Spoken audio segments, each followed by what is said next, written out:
বল্টু আজকে কি টুম্পা ম্যাম আসবে নাকি রে? কি জানি, টুম্পা ম্যামে তো অনেক কাজ, হইলে হয়তো আসবে নি। চুপ কর চুপ কর, স্যার আসছে। বাচ্চারা গুড মর্নিং। আরে স্যার, আপনি? আমাদের টুম্পা ম্যাম কোথায়? বাচ্চারা আজকে টুম্বামের ক্লাসটা আমি নেব। না স্যার, আমরা নিতে পারেন না, আমাদের টুম্পা ম্যামকেই চাই। হ্যাঁ স্যার, আমাদের টুম্পা ম্যামকেই চাই। আরে তোমরা চুপ করো সবাই, টুম্পা ম্যাম হানিমুনে গেছে, তাই জন্য আমি তোমাদের ক্লাসটা নেব আজ। তাহলে স্যার কি পড়াবেন আজ?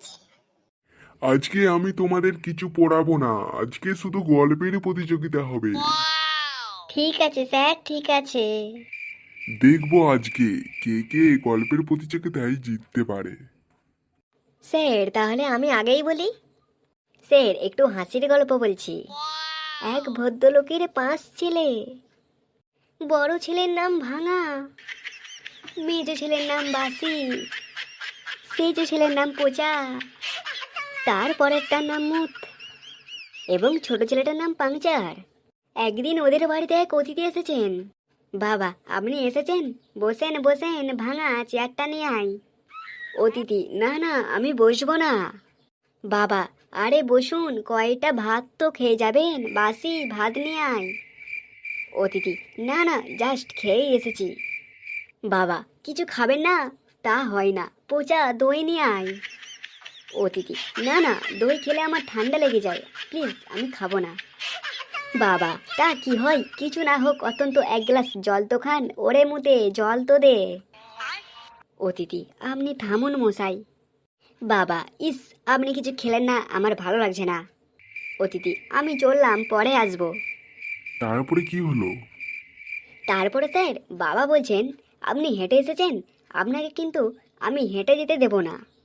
পাংচার, সাইকেলটা নিয়ে আয়। তারপরেই স্যার লোকটি ধোমাস করে মাটিতে পড়ে গেল।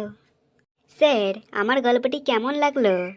হ্যাঁ রে হ্যাঁ, ভালোই হয়েছে, এবার বল্টু বল। স্যার তাহলে বলেই দিচ্ছি। স্যার আমারটাও হাসির গল্প। তাহলে স্যার শুনুন। ছেলে শ্বশুর বাড়ি যাবে, বুদ্ধি শুদ্ধি একটু কম, তাই মা তাকে ভালো করে শিখিয়ে দিল। বলল, তোর শ্বশুরের অসুখ, তাই আগে তাকে গিয়ে জিজ্ঞাসা করবি, শ্বশুর মশাইজি কেমন আছেন? উনি হয়তো বলবেন ভালো, তখন বলবি, এইটাই তো আমাদের কাম্য। তারপর তিনি কি পত্র করেছেন জানতে চাইবি, তিনি কিছু একটা বলবেন, তুই তখন বলবি, অতি উপায়ীদের পক্ষ, রোজ খেলে তাড়াতাড়ি সুস্থ হয়ে উঠবেন আশা করি। তারপর জিজ্ঞাসা করবি কোন ডাক্তার তার চিকিৎসা করছেন। ডাক্তারের নাম শুনে বলতে পারবি তো, দারুণ ডাক্তার, খুব তাড়াতাড়ি ভালো হয়ে যাবেন।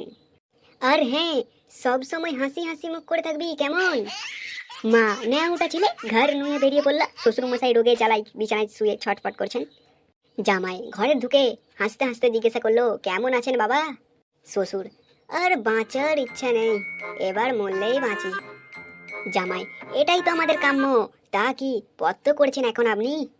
শ্বশুর: চটে গিয়ে ঘোড়ার ডিম। বাহ বাহ বাহ, অতি উপাদের পত্র রোজ খেয়ে যান, ভালো হয়ে যাবেন আশা করি। আবার হাসতে হাসতে, তা ওয়ে কোন ডাক্তারকে দেখাচ্ছেন? শ্বশুর আরও রেগে যায়, জমকে দেখাচ্ছি। জামাই: খুব ভালো ডাক্তার, বেশ নাম করা ডাক্তার, আপনি কিছুদিনের মধ্যেই ঠিক হয়ে যাবেন। স্যার আমার গল্পটি কেমন লাগলো জামাই আর শ্বশুরের? ভালো হয়েছে, ভালো ভালো। এবারে পল্টু বল। স্যার আমার তো ওদের মতন গল্প জানা নেই, তাই জন্য বলছি স্যার, আমাকে একটি মেয়ে ফোন করেছিল, তার গল্পটাই বলছি। হ্যাঁ তাই বলো, তাই বলো। স্যার আমাকে একদিন একটি মেয়ে ফোন দিয়ে বলল, মেয়ে: হ্যালো, আপনি কি পল্টু সাহেব বলছেন? হ্যাঁ বলছি।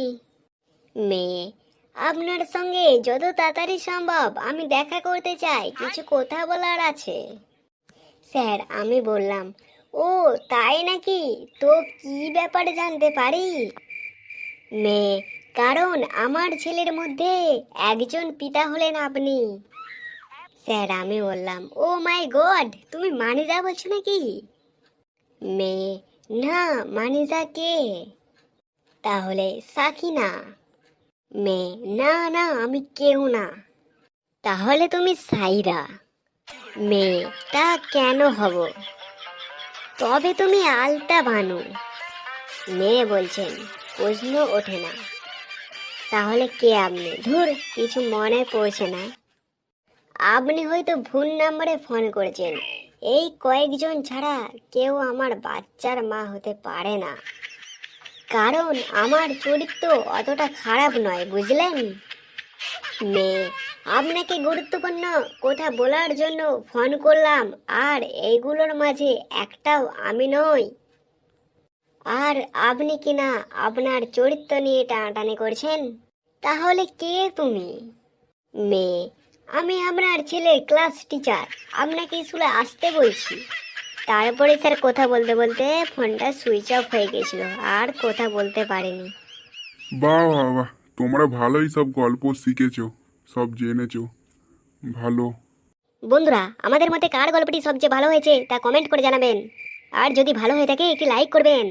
আর হ্যাঁ, বল্টুদা ভুলে গেছে আজকে আরো সুন্দর সুন্দর ভিডিও পেতে চ্যানেলকে সাবস্ক্রাইব করবেন।